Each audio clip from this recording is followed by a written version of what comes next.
بزن مطرب که امشب دلبرم در مجلس بیگانه میرقصد. بت افسونگرم لب بر لب پیمانه میرقصد.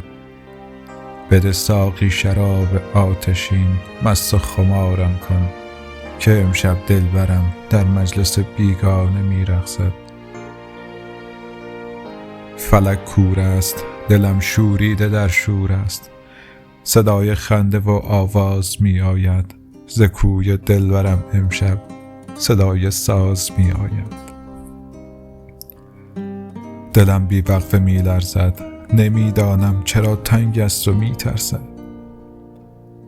قدم لرزان به سوی کوچه می آیم، دو دستم را به روی یکدیگر با حرص می سایم. خدایا ترس من از چیست؟ عروس جشن امشب کیست؟ صدای همهمه با ورود شیخ عاقد می شود خاموش. صدای شیخ می آید: عروس خانم وکیلم من، جوابم ده وکیلم من. صدای آشنایی بله می گوید و مردم یک صدا با هم مبارک باد می گویند. خدای من صدای اوست، صدای آشنا از اوست. دلم در سینه می افتد، برای مدتی ساکت، برای مدتی خاموش. صدای نعرم در کوچه می پیچد: خدای من مبارک نیست، مبارک نیست. بگوییدم دروغ است آنچه بشنیدم، بگوییدم دروغ است آنچه فهمیدم. نگار من عروس جشن امشب نیست، ولی ناگه صدای نعرم در ساز می میرد. داماد شاد و خندان از نگارم بوسه می گیرد. فلک کور است، زمین و آسمان کور است. خدای من، خدای مهربان من، چه کس گوید اینسان ساکت و آرام بنشینی؟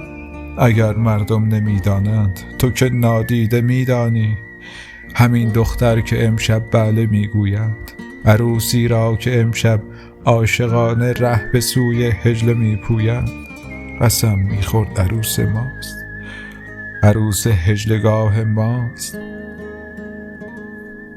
کجا رفت عهد و پیمانش؟ کجا رفت آن قسمهایش؟ یعنی عهد و پیمان هیچ، وفا و عشق و ایمان هیچ.